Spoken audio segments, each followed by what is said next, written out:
Imagine descobrir que a pessoa que mais te fez sofrer a vida inteira era a mesma que destruiu seu casamento. Essa é a história da maior traição da minha vida. Agora, eu quero saber de você. Se estivesse no meu lugar, o que faria? Meu próprio irmão, que sempre me desprezou, que sempre tentou me rebaixar, estava tendo um caso com a minha esposa. E o pior? Meu filho pode nem ser meu. Como alguém que cresceu ao meu lado foi capaz de me trair dessa forma? Como a mulher que prometeu estar comigo para sempre escondeu um segredo tão sujo? Essa é a história da maior traição da minha vida. Desde pequeno, eu sempre soube que minha família tinha um filho favorito. E, com certeza, esse filho não era eu. Meu irmão, David, sempre teve tudo o que queria. Minha mãe fazia questão de tratá-lo como um rei, enquanto eu era apenas, bem, uma obrigação. E o pior? Eu aceitei isso. Só que aceitar uma situação não significa que ela não machuca. Você já sentiu que, por mais que se esforce, nunca é suficiente para a sua família? Porque era exatamente assim que eu me sentia. Desde criança, minha mãe me obrigava a cuidar do David, ajudar ele, defender ele. Mas e quando eu precisava de ajuda? Silêncio total. Eu podia estar sofrendo, podia estar mal, podia estar machucado. Nada disso importava. E como se já não bastasse o favoritismo, meu irmão não era exatamente um irmão amoroso. Muito pelo contrário. Ele me provocava o tempo todo, me humilhava, invadia meu espaço e ninguém fazia nada. Sabe aquele tipo de pessoa que só consegue se sentir bem quando faz outra pessoa se sentir mal? Esse era o David. Ele fazia piadas comigo na frente dos amigos, revirava minhas coisas, me empurrava, até que um dia passou dos limites. Um dia, ele simplesmente entrou no meu quarto e pegou dinheiro da minha carteira. Eu pedi para ele devolver. E sabe o que ele fez? Riu na minha cara, como se eu fosse um idiota. A raiva tomou conta de mim naquele momento. Pela primeira vez, eu reagi. E foi aí que a dinâmica mudou. Meu pai, que sempre foi meio ausente, finalmente percebeu que eu não aguentava mais. E pela primeira vez, ele ficou do meu lado.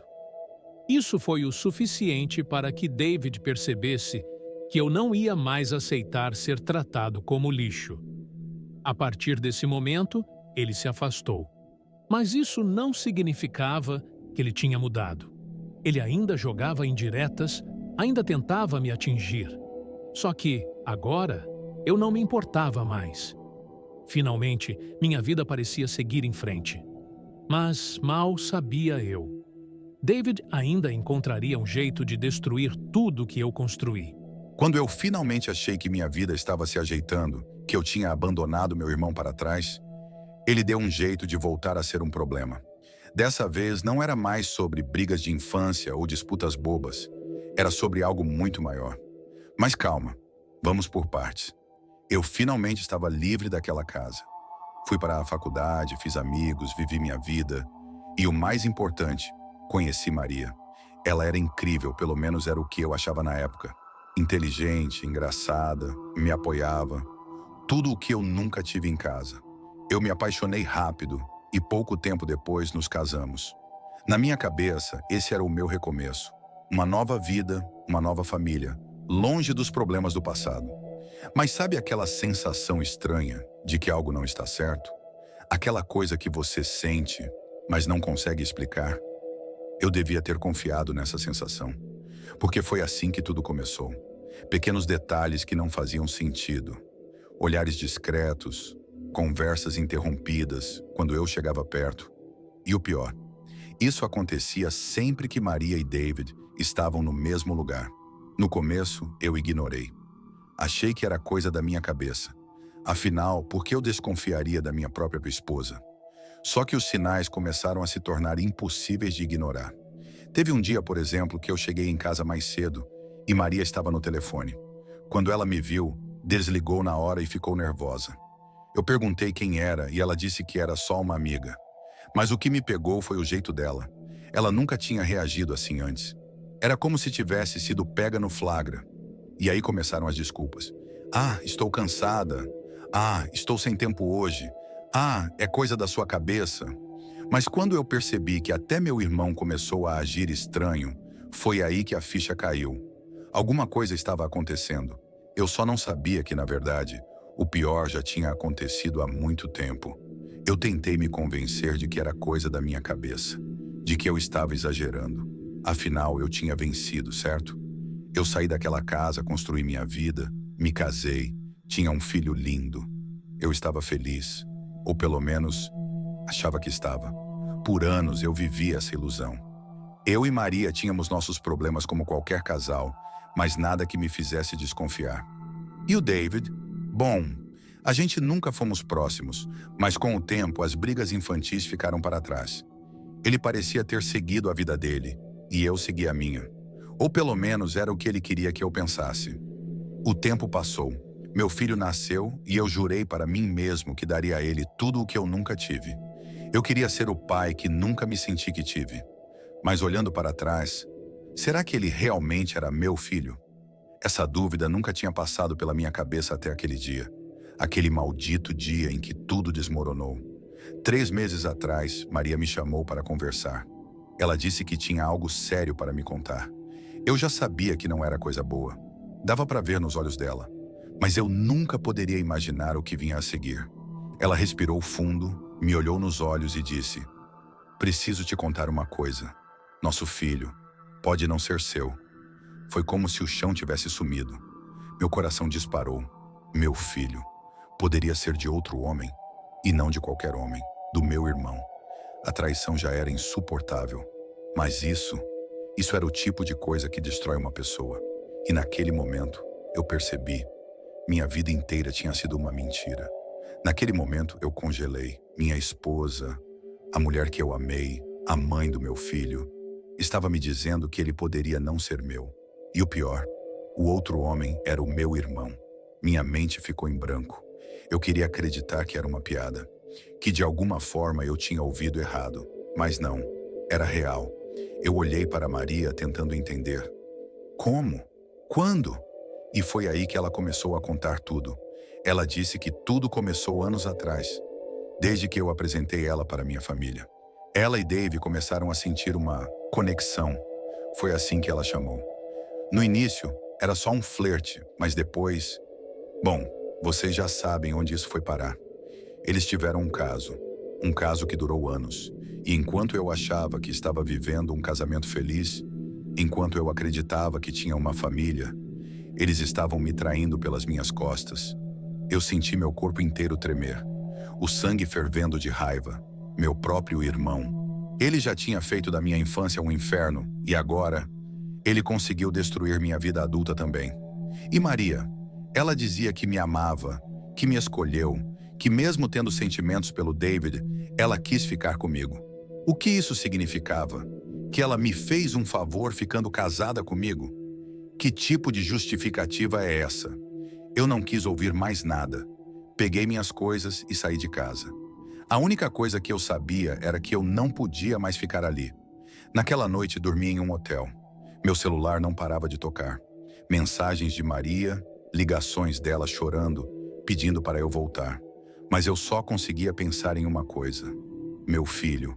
E se ele não for meu? Se ele for do David? O que eu faço? No dia seguinte, tomei uma decisão. Minha família precisava saber. Meus pais precisavam saber o que David tinha feito. E eu estava pronto para expor essa traição da pior forma possível. Mas eu não fazia ideia de como minha mãe reagiria.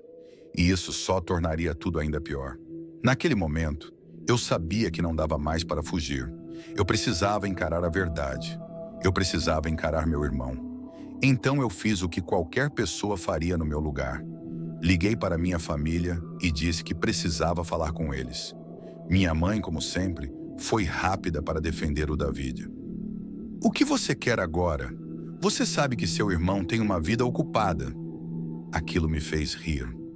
Mesmo depois de tudo, mesmo sem saber o que tinha acontecido, ela já estava defendendo ele. Mas eu nem me dei ao trabalho de explicar pelo telefone. Eu queria falar olhando nos olhos dele. Quando cheguei na casa dos meus pais, lá estavam eles. Minha mãe, meu pai e o desgraçado do meu irmão. David me olhou com aquela cara de quem não se importa, como se ele soubesse que tinha feito algo errado, mas simplesmente não ligasse. Respirei fundo e joguei a bomba. A Maria me contou tudo, o caso de vocês, a possibilidade do meu filho ser seu. Me diz, David, é verdade? Silêncio. Minha mãe olhou para ele, confusa. Meu pai ficou tenso. E David, ele riu. Ele ainda tentou negar no começo. Disse que era absurdo, que Maria devia estar inventando coisa, até que eu repeti. Ela me contou tudo. Foi aí que a máscara caiu. Do nada, ele mudou de postura. Olhou para mim e disse, ela que sempre correu atrás de mim. Não é minha culpa se você não percebeu. Minha mãe ficou pálida. Ela finalmente entendeu. O filho perfeito, o filho favorito. Não era tão perfeito assim. O pior não foi nem a traição. Foi a forma como David falou. Como se nada daquilo importasse. Como se destruir meu casamento, minha família, não significasse nada para ele. E naquele momento eu percebi. Não havia mais nada a dizer. Não havia mais nada a salvar. Minha família, destruída. Meu casamento, irreparável. Meu irmão, morto para mim. Mas ainda faltava uma última peça nesse quebra-cabeça.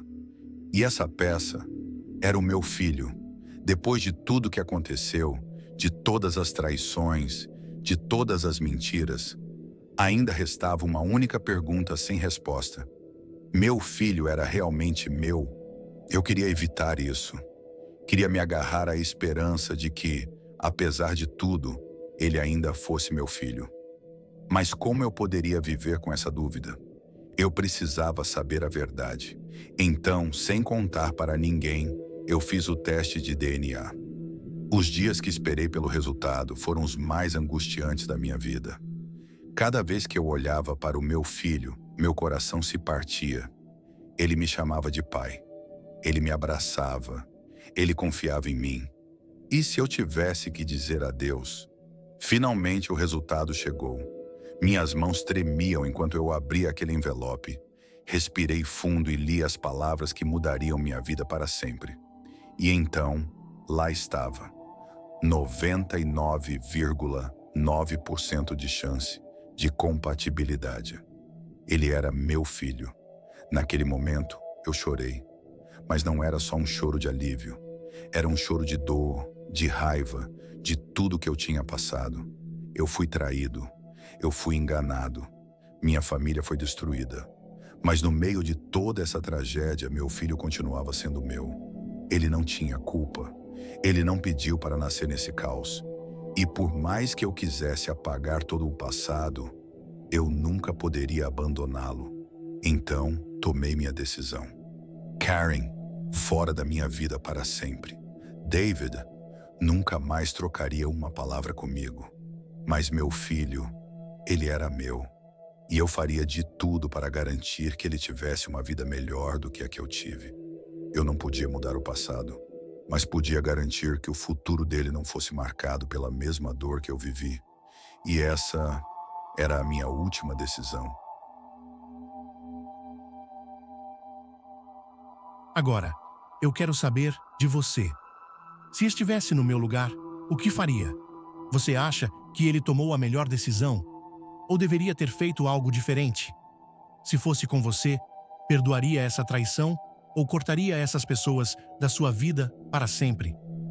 Deixe a sua opinião nos comentários, porque eu realmente quero saber o que você faria nessa situação.